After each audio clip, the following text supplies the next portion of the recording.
Once again अस्सलाम वालेकुम। और बात है मुकाबले की, वक्त है मुकाबले का। तो आइए बात करते हैं।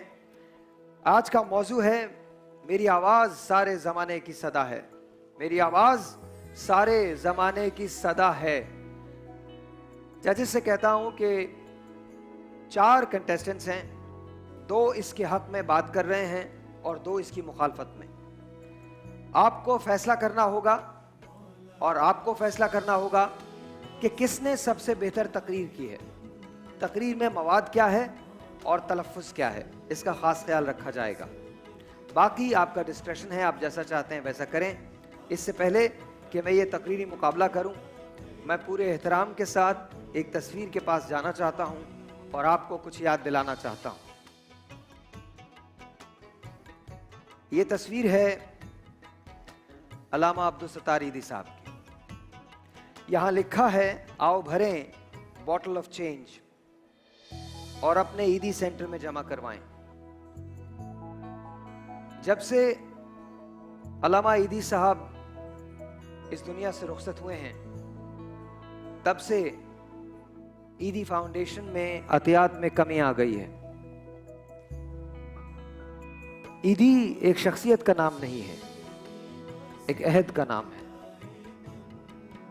आज फैसल ईदी मेरे निजी दोस्त हैं। उन्हें शायद इंतजार रहता है कि कोई आए और आके उनकी मदद करे, लेकिन इसके बावजूद ईदी सेंटर पे एहतियात की खास कमी आ गई है। ये कोक की एक बोतल है और मैं कोक का शुक्रगुजार हूं कि उसने ये इंसेंटिव लिया है, ये इनिशिएटिव लिया है और ये शुरू किया है। आपने कोक की एक खाली बोतल लेनी है और उसमें सिक्के डाल देने हैं और उसको जाकर किसी भी ईदी सेंटर में जमा करा दें। जितने सिक्के आपने डाले होंगे, जितने पैसे आपने जमा कराए होंगे, उतने ही पैसे कोक अपनी तरफ से ऐड करके ईदी को अतिया देगा।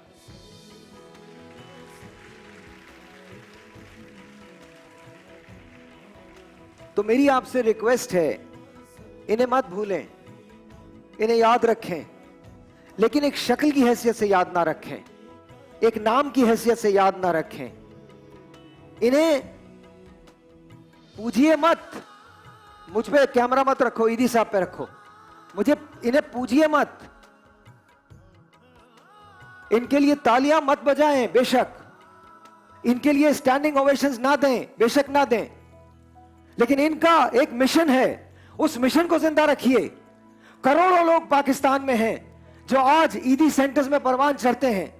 आपने ऐसे हजारों झूले देखे होंगे जहां बच्चों को छोड़ दिया जाता है और वो बच्चे ईदी सेंटर में पलते हैं। वो लाशें जो बेगोर कफन होती हैं, उन्हें कफन कौन दिया करता है? ईदी। जहां खून की अतिया की जरूरत होती है, कौन देता है? ईदी। कहीं एक्सीडेंट हो जाए तो सबसे पहले कौन पहुंचता है? ईदी। आप इनको ना माने, इनको ना जाने, इनके लिए खड़े मत हो, इनके लिए ताली मत बजाएं, लेकिन याद रखिए अतियात जरूर दें, क्योंकि ईदी एक जिस्म का नाम नहीं है। जिस्म फना हो जाते हैं, मिशन हमेशा जिंदा रहता है। ईदी एक तहरीक का नाम है। सो मेरी आपसे इल्तिजा है, हाथ जोड़ के इल्तिजा है, पूरे खुलूस से इल्तिजा है, पूरे पाकिस्तान से, जहां जहां मुझे देख रहे हैं, हुकूमत पाकिस्तान से, और सबसे बढ़कर मैं कोक का शुक्रगुजार हूं। थैंक यू कोका कोला, बहुत बहुत शुक्रिया कि आपने ये इनिशिएटिव लिया। आपने कुछ नहीं करना, आपने कोक की एक बोतल लेनी है, उसके अंदर वो खाली बोतल, उसके अंदर सिक्के भर दें और उसके बाद जितने सिक्के आप भरेंगे उनको ले जाके ईदी सेंटर में दे दें। जब आप दे देंगे तो जितने सिक्के आपने भरे होंगे उतने ही सिक्के कोक उसमें डाल के, उतना ही पैसा कोक उसमें डाल के ईदी में अतिया के तौर पर जमा कराएगी।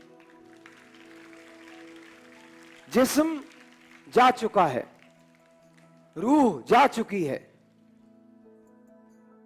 नाम जिंदा है।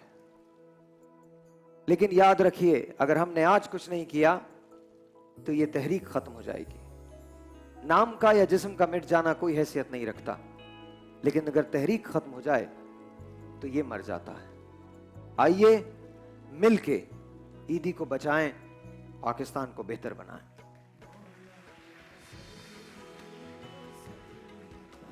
अब हम आते हैं अपने तकरीरी मुकाबले की तरफ। बहुत आसान तकरीरी मुकाबला है। मेरी आवाज जमाने की सदा है, हक में बोल रही हैं हफ्सा उनैज। आइए इस्तकबाल करते हैं और सुनते हैं कि हफ्सा उनैज कहना क्या चाहती हैं। मेरी आवाज जमाने की सदा है, हफ्सा उनैज तशरीफ लाइए। बहुत सारी तालियां हफ्सा के लिए।